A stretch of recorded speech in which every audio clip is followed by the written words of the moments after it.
السلام عليكم ورحمة الله وبركاته. لماذا الدعوة غير محررة؟ أو الدائرة ردت الدعوة لأنها غير محررة، أو كل يوم تعجل في جلسة لأن الدعوة غير محررة؟ لذلك أسباب كثيرة، ويمكن تكلمت عنها سابقا في عدة حلقات، لكن اليوم بتكلم عن سبب من أسباب عدم تحرير الدعوة. من الأسباب المهمة جمع عدة طلبات لا يجمع بينها رابط واحد في نفس الدعوة. يعني مثلا في نفس الدعوة تطلب فسخ الشراكة، وتطلب الأرباح، وتطلب تضمين أحد الشركاء. هذه دعاوى ولو أن الموضوع موضوع واحد أو المحل واحد، لا يمكن أن تجمع بينها في دعوة واحدة. كذلك مثلا على سبيل المثال دعوة تطلب فيها إفراغ العقار، وتطلب فيها أجرة المثل، وتطلب فيها التعويض عن الأضرار التي ترتبت على العقار. هذه الطلبات حتى لو كان المحل واحد لا يمكن أن تجمعها في دعوة واحدة، لابد أن تقيم كل طلب في دعوة مستقلة. جمع عدة طلبات هذا ممنوع نظاما، وقد نص نظام المرافعات الشرعية وكذلك نظام المحاكم التجارية على منع جمع عدة طلبات لا رابط بينها في دعوة واحدة. يعني أحيانا ممكن تجمع، تقول مثلا أطلب إثبات التملك وإفراغ العقار، أطلب إثبات الضرر كذا كذا كذا وفسخ العقد. في بعض الطلبات قد تجمع بينها، مثلا تطلب مبالغ مالية كلها في موضوع واحد، مجموعة مبالغ سلف مثلا، سلف مع مبلغ آخر مقارب للسلفة. هذه من الأمور التي قد يجمع بينها في دعوة واحدة، لكن الأصل في الطلبات أن تكون كل دعوة لها طلب مستقل، فلا يجمع بينها في دعوة واحدة. كذلك من جانب آخر أنبه إلى أن هذا من مصلحتك أنت في إقامة الدعوة. البعض يظن أن هذا من التمطيط والتطويل وتأخير القضايا، بالعكس، إذا اجتمعت الطلبات في دعوة واحدة هذا كان من أسباب فشل القضية أو التأخر في البت في الدعوة، وهذا ليس من مصلحتك. يعني من الأشياء التي جربناها دعوى الإخلاء ودعوى الأجرة. في القديم كانت تقام دعوى الأجرة ودعوى الإخلاء في دعوة واحدة، وبعض القضاة كان ينظرها في دعوة واحدة. الحقيقة أن أحيانا يتأخر الإخلاء لسبب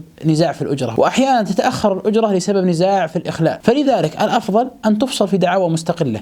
يعني مثلا أحيانا الإخلاء قضية واضحة وسيتم البت في الإخلاء في جلسة أو جلستين، أما الأجرة فيها نزاع طويل، مثلا نزاع في الأجرة وقدر الأجرة، وفيه أيام تم تخفيض الأجرة فيها وأيام لم تخفض الأجرة فيها، وأيام حصل نزاع في الانتفاع بالعين. هذه قد تطول وقد يكون فيها خبراء وقد تكون فيها جلسات، بينما الإخلاء ينتهي في جلسة وجلستين. وأحيانا العكس، الإخلاء فيه نزاع والأجرة ليس فيها نزاع، مبلغ متفق عليه. فلذلك ارفع قضيتين أو ثلاث حسب الطلبات، وكل قضية تنتهي يكتسب الحكم فيها القطعية ويتم تنفيذها، والقضية الأخرى تسير على حدة وعلى حالها. هذا هو الإجراء النظامي الصحيح، وهذا هو الأصلح من واقع تجربة قضائية وتجربة كذلك في العمل القانوني في المحاماة. حينما تفصل الدعاوى والطلبات هذا من مصلحة القضية، إلا إن كانت تلك الطلبات تجتمع في دعوة واحدة دون إضرار ومخالفة للنظام. وفقنا الله وإياكم، والسلام عليكم ورحمة الله وبركاته.